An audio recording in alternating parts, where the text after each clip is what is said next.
Dementia,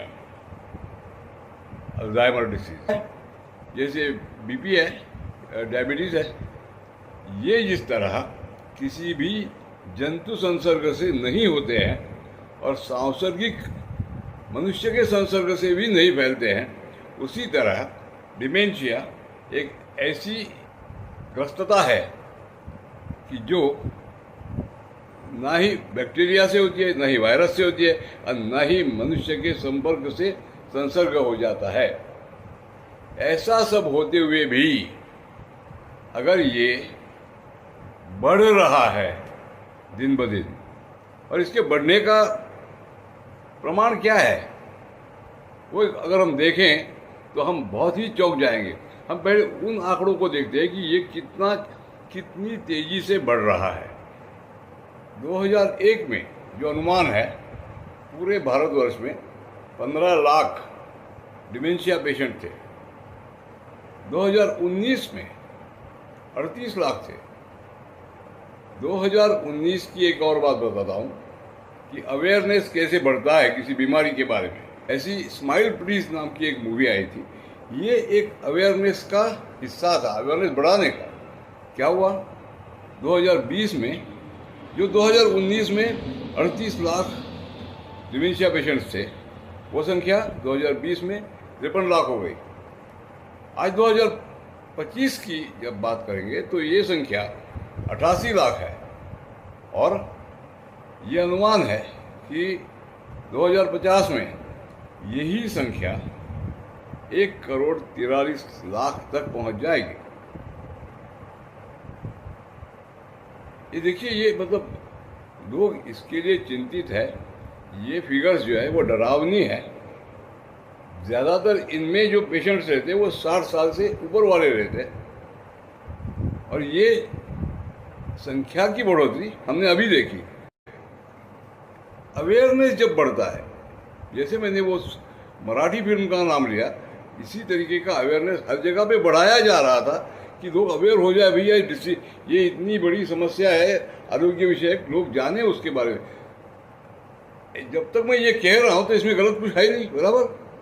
तो ये awareness जब बढ़ गया तो और लोग, घर के लोग पता, हाँ यार इसको डिमेंशिया हो सकती है।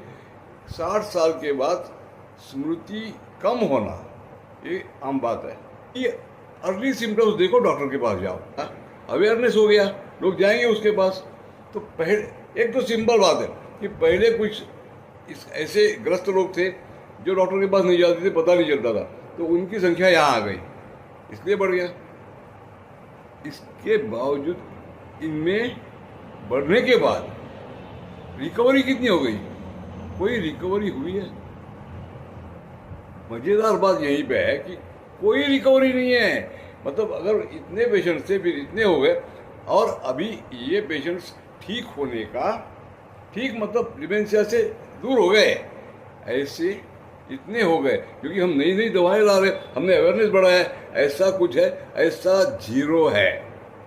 यही तो यह इसकी खूबी है कि ये जो व्याधि है ये बढ़ती जा रही है आंकड़ों में, लोगों में, समाज में। इसके कारण सारी परेशानियां हो रही है, लेकिन इतना सब होते हुए, अवेयरनेस बढ़ाने का इतना बड़ा काम करने के बाद, नई नई दवाइयाँ लाई गई है, ये होने के बाद हमें दिखता क्या है कि मरीज कहना ही गलत है, इस ग्रस्त आदमी की ये ग्रस्तता नष्ट हो जाए और वो डिमेंशिया से मुक्त हो जाए। ऐसा हुआ है? बिल्कुल नहीं हुआ है। ये मैंने कहने की जरूरत नहीं है, एवरीबॉडी नोज। और फिर ये कौन सा खेल चल रहा है? आपके पास इसका सॉल्यूशन नहीं है, आपने अवेयरनेस बढ़ाया है। अगर पहले ये होता था कि वो आदमी जो है या व्यक्ति जो है जिसको अगर मेमोरी लॉस हो गया है, आमतौर पे उनका खाना उठना बैठना चालू है। अब क्या होता है, अब जैसे अवेयरनेस बढ़ा है उसके साथ एक और बात बड़ी होती है कि दवाइयाँ नई नई आ रही है। दवाइयाँ खाने के बाद आदमी ठीक हो जाए, ये हमारी अपेक्षा होनी चाहिए कि नहीं? क्योंकि हम जानते हैं, देखिए एक बात महत्वपूर्ण है कि ऐसा नहीं है कि पहले ऐसी अवस्था वाले लोग रास्ते में, घरों में मिलते थे। अब इन्होंने कुछ इनकी पीड़ा कम करिए, नहीं। ये आप समझ लीजिए कि ऐसे पीड़ाग्रस्त लोग जितने पहले मिलते थे उससे ज़्यादा हमें आज दिखाई देते हैं। और इस तरीके से पीड़ाग्रस्त आज इनकी हालत ये है कि ये जो पेशेंट होता है, ये पेशेंट डिक्लेयर हो जाता है, फिर डॉक्टर्स इसमें एक बड़ी मज़ेदार बात बताते हैं, देखो देखो इसको ना अभी आस्ते आस्ते ये भूल जाएगा, ये एक्शंस भूल जाएगा। और घर वाले होते हाँ यार ये भूल गया, मतलब ये भूल गया, मतलब डॉक्टर सही था, आपको फायदा कुछ नहीं हुआ, लेकिन डॉक्टर इतना सही बोल रहा है, चलो दवाइयाँ वो क्या कहते हैं देखो, दवाइयाँ और डाल दी। करते करते करते ये पेशेंट्स इस हालत में पहुंचे हुए मैंने देखे, कई आप भी देख सकते हैं, उनको किसी भी तरीके का होश नहीं है। वो सांस लेते हैं, बैठे या सोए रहते हैं, आंखें स्थिर है, बात करने की तो बात ही नहीं है, मुंह खोल के खाना डाला जाता है, कभी कभी वो चबाना भी भूल जाते हैं। ऐसी बहुत ही विकट और घृणास्पद अवस्था में ये लोग जीते रहते हैं। अगर कोई वायलेंट हो गया तो उसको ऐसी ऐसी दवाइयाँ भी आई है कि जो उसको नींद की गोली का इफेक्ट करके सुला देंगे, मतलब वो इनएक्टिव हो जाएंगे। और जब उनका प्रमाण भी बढ़ता है तो या तो ज़्यादा वायलेंट हो जाते हैं या हर चीज़ भूल जाते हैं और पत्थर हो जाते हैं। ये कौन सा तरीका है? इतनी दवाइयाँ खा के, इतना अवेयरनेस बढ़ा के हम इस व्याधि के बारे में ये सारा क्या क्या कमा रहे हैं, दुख दुख और दुख। और फिर ये क्यों कर रहे हैं? इसके बारे में मैं ये बार बार इसलिए कह रहा हूँ कि आप भी, जो भी व्यक्ति डिमेंशिया के बारे में सोचता है, उसने ये सोचना ज़रूरी है कि भैया मेरे बचपन में कितने ऐसे पेशेंट थे कि जो पत्थरनुमा बैठ जाए, कुछ नहीं कर रहे। ऐसे कितने देखे थे आपने? कितने देखे थे? मैं आपको बताता हूँ, मेरी 40-50 साल की उम्र तक मैंने ऐसे लोग इक्का दुक्का भी नहीं देखे थे। आज मैं गिन सकता हूँ कि मेरे आसपास 6-7 लोग ऐसे हैं। कितनी बड़ी बढ़ोतरी हो गई है, और ये इस अवस्था में है कि जो पहले नहीं थी। और फिर हम ये कह रहे हैं कि हमने दवाइयाँ लाई हैं, नई नई दवाइयाँ लाई हैं, अच्छी अच्छी दवाइयाँ लाई है। और फिर तो एक घिनौनी टर्म मैंने यहाँ पे देखी है, वो है डिमेंशिया मार्केट साइज। ये क्या होता है? तो जो डॉक्टर्स हैं उनके इसके ऊपर धंधे, मतलब बिजनेस, फिर जो दवाइयाँ बनाते हैं उनके बिजनेस, और जो रुग्ण की सेवा करता है ये बिजनेस, ये तीनों मिला के या तो इनके लिए खुले असाइलम, वो बिजनेस, ये सब मैं जानता हूँ ये बिजनेस की तरह चल रहा है। तो ये मिला के क्या मार्केट होगा, आपने कभी सोचा है? मैं आपको इसके आंकड़े देता हूँ। 2022 में डिमेंशिया मार्केट, जैसा मैंने बताया कि इसमें डॉक्टर्स की फीस है, चेकिंग है, दवाइयाँ हैं, शुश्रूषा करने वाले लोग हैं, और असाइलम जो स्थापित हुए हैं उनका सारा धंधा है। तो ये मार्केट 2022 में 41 मिलियन डॉलर का था। 4 करोड़ 10 लाख मिलियन डॉलर, जो कि 2030 में 297, मतलब लगभग 29 करोड़ डॉलर का हो रहा है, या 30 करोड़ डॉलर का।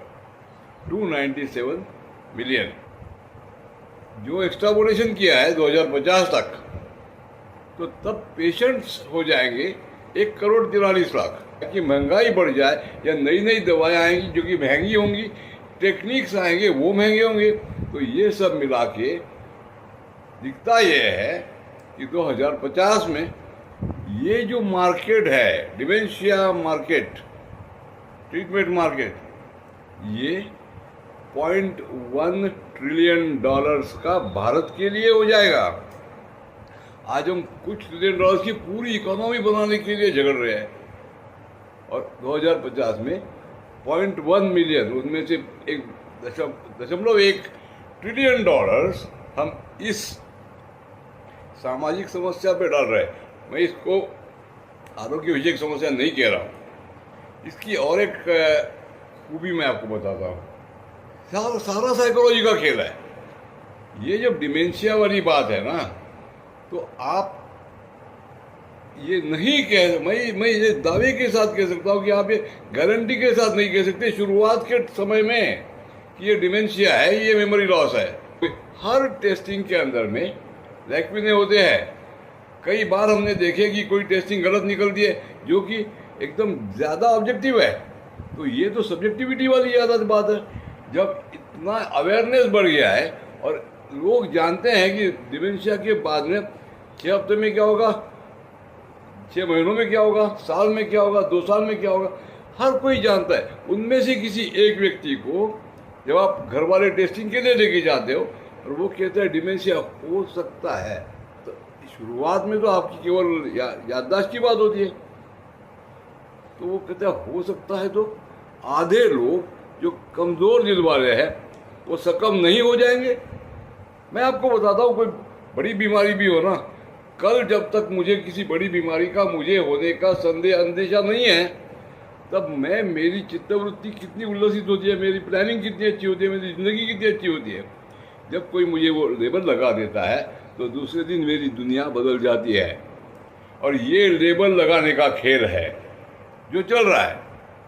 ये लेबल लगा दो तो उनमें से आधे लोग जो है ना, वो तो डर के मारे उनके दिमागी संतुलन खो बैठेंगे, और जब ये खो बैठेंगे तब इनको दवाइयाँ आएंगी। इसके बारे में ज़्यादा टेस्टिंग होनी चाहिए कि ये दवाइयाँ मेरे मन मस्तिष्क पे क्या क्या असर करती है। गोलियाँ जब तक नहीं खाते थे, इनकी डेडिकेटेड गोलियाँ, तब तक ऐसे लोग कितने थे, खाने के बाद पत्थर नुमा बैठे हुए लोग कितने हैं, इनका भी स्टडी हो। ये चीज़ें हमने देखनी चाहिए कि ये पहले क्या था। ये हुई हमारी मेमोरी लॉस किसे हुआ है, उस डिमेंशिया पेशेंट को हुआ है या इस समाज को हुआ है। ये समाज सोच ही नहीं रहा है कि हमारे बचपन में ऐसे कितने लोग देखे थे हमने। ये मेमोरी लॉस हमारा है और पैसे हम भर रहे हैं। हम एक तरीके से हमारी दूसरी एक्शंस पे उसका परिणाम कर रहे हैं, तो सामाजिक तौर पे हम ये मेमोरी लॉस भी कर रहे हैं और ये हमारी गतिविधियाँ हैम्पर कर रहे हैं, क्योंकि हम इसमें ज़्यादा पैसे डाल रहे हैं। मतलब वो जो रुग्ण है उनको कितना डिमेंशिया हुआ है, और इसी तरीके का डिमेंशिया एक सामाजिक रूप का इस पूरे समाज को कितना हुआ है, और इसको कौन फैला रहा है, किसके फायदे के लिए फैला रहा है। मुझे लगता है इसके बारे में आप सोचें और इससे जल्द अज जल्द बाहर आ जाएं।